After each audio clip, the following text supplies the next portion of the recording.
Welcome to my YouTube channel.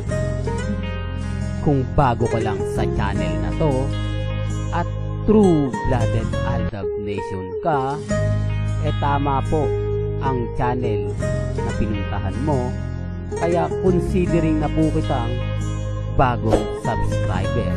At huwag mong kalimutan pindutin yung bell para lagi po kang updated sa bagong video na ilalabas ko. Salamat po sa iyong pag-click sa channel na to. Welcome back mga Aldab. Ito na naman po ang inyong lingkod, si Mr. Destiny. At siyempre magbibigay na naman po tayo ng pinakamagandang update po ngayon sa social media. Nakakalungkot lang po yung mga bali-balita mga Aldab na medyo hindi nga po maganda at hindi kaaya-aya yung mga naganap at mga nangyayari ngayon. Pero pumapabor po para po sa Aldab Nation. Wala po ba kayo napapansin o hindi nyo po ba nakikita na mayroon nga po ngayong kakaiba kay Alden Richards? Madalas na po itong nagpo-post sa kanyang Instagram at panay-bati po ng mga taong malalapit po sa kanya. May mga pagkakataon nga po mga Aldab na sinasabi nilang pagpaparamdam na nga daw po ito ni Richard Polkerson dahil hindi naman niya nga po naman ito madalas ginagawa, na tama naman po sila. O baka may mag-react dyan ako nagbibigay lang ng update. Ako kung ano lang po yung trending, pinag-uusapan, yun lang naman po yung ibinabato ko. Hindi po ko yung tipo na namimilit. Lalong-lalo na nga po, malapit na ang 11th year anniversary ng Aldab. Ito na yung isa sa rason kung bakit po siguro marami nag-iingay. Dahil papalapit na nga po ang fandom ng Aldab Nation. Dahil papalapit na nga po ang pinakahihintay ng fandom. Kaya nga sabi ko sa inyo, relax lang po. Kasi tayo naman po yung pinagbibigyan ni Alden Richards Tayo naman po yung laging nabibigyan ng update. Kahit naman po si Mrs. Polkerson mas umaayon po siya sa fandom kaysa po sa mga taong bitter. Maraming pumunta nga po sa Eat Bulaga fans ni Mengay na sinasabing mga armin, pero walang post, walang video man lang para po sa kanila.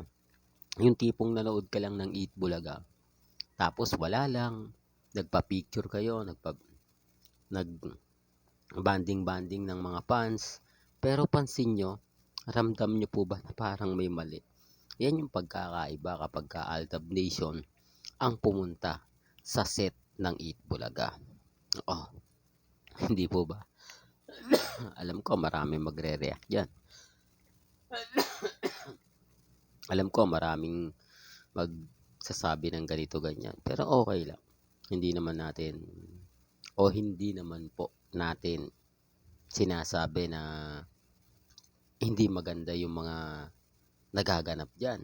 Kasi lahat po ng komento ng Ligit Dabbercats pumapabor nga po sa pagbabalik ni Alden Richards. Masakit man po para sa mga armin, sinasabi nilang walang magagawa kasi gusto ng mga tao.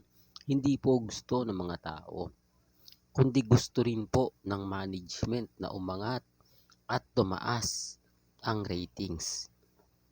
Sabi daw po kasi nila public demand. Dahil nga po kay Bimbi at siyempre kay Raisa May, marami ng kwento ang naglabasan. Sa tingin nyo, papatok yung dalawa? Yun nga po yung kwento na ipapasok daw po yun para sa Aldab Nation. Pero siyempre hindi pa natin yung pag-uusapan kasi wala naman po sa Aldab yan Ang Aldab po para lang kina Mengay at Richard Polkerson. Nasandamakbak po ang pumipigil na mag-celebrate nga po tayo ng 11 years. Si Mengay lang daw po ang may karapatan na mag-celebrate ng 11 years dahil tumagal po daw siya sa showbiz. Na kahit anong paninira po daw sa kanya, nalagpasan niya. Anong pagkakaiba po ng fandom?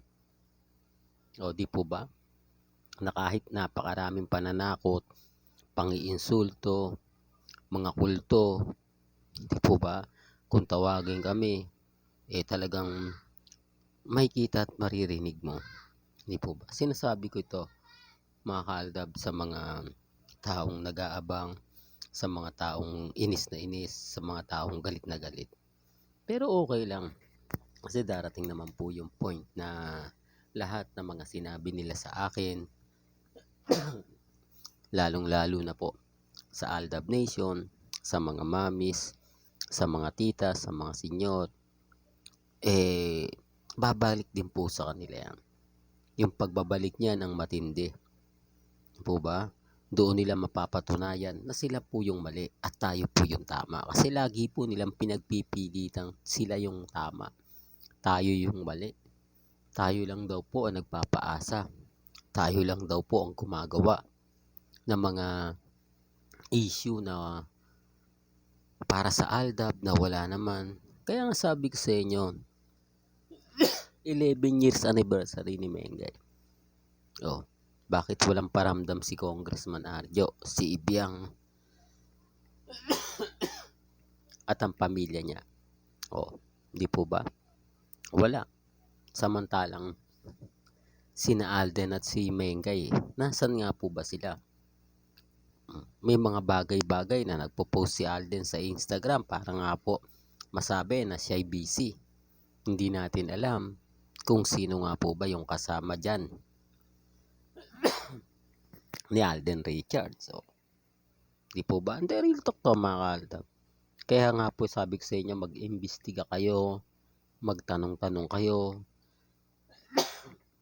Tapos sasabihin nila, may babae daw na nakakasama ni Alden, may babae daw na naliling kay Alden, ito daw po yung madalas makasama. Akala nga po daw nila ipapakilala na sa kaarawan po mismo ni Daddy Bay. Si Mrs. Paul Carson nga po yun Kaya dun sa mga nagpapakalat po ng issue, okay lang po. Baka sabihin nyo naman kaya lang lumalabas si Alden Richards para sa Cold Gray at sa Love Siargao. Umpisa pa lang po naglalabas na yan. Binabalita nga lagi sa 24 oras Pero yung pag-post ni Alden sa Instagram, kakaiba. Pero hindi ako namimilit. Sabi ko nga po sa inyo, pumapabor para sa atin. Mas masaya, mas maraming tao ang nakaka-relate. Mas maraming tao ang magsasabi na talagang 101% po na sapul nga po sina Alden Richards at si Maine Paul Carson. Pero okay lang po yan, relax lang po kayo. Basta ako, ano man po yung ikwento na lumabas, ano man po yung sabihin nila, pabor man sa atin o hindi, relax lang po kayo. Antayin po natin yung pinakahihintay ng lahat. Antayin po natin yung sasabihin po ng lahat. Malay nyo, di po ba, na bukas sa makalawa, mag-iba na po yung istorya. Mag-iba na po yung kwento. Yung hindi natin ine-expect, biglang ibalita sa social media. Hindi po ba napakasarap nun? Hindi po ba lahat ng mga pinaghirapan po natin, sakripisyo po natin, talagang magtatagumpay? Talagang umaayon at syempre sumisigla ang buong fandom. Hanggang dito na lang po ang ating latest updates. Kaya kung gusto nyo pa po ng pinaka-latest at sariwang update, tumutok lang po kayo dito po sa channel ni Mr. Destiny para updated kayo sa mga latest at sa mga bagong video po na ilalabas po natin maya-maya lang. Kaya kung bago ka lang sa channel na to at isa kang true-blooded Aldab Nation na nagmamahal kina Mengay at Tisoy, tama po ang channel na pinuntahan mo. Kaya consider na po kitang bagong subscriber. At huwag mong kalimutang i-share ang mga video po natin sa mga mami, sa mga titas at sa mga senyor. Hanggang sa muli, salamat po sa panonood at pakikinig.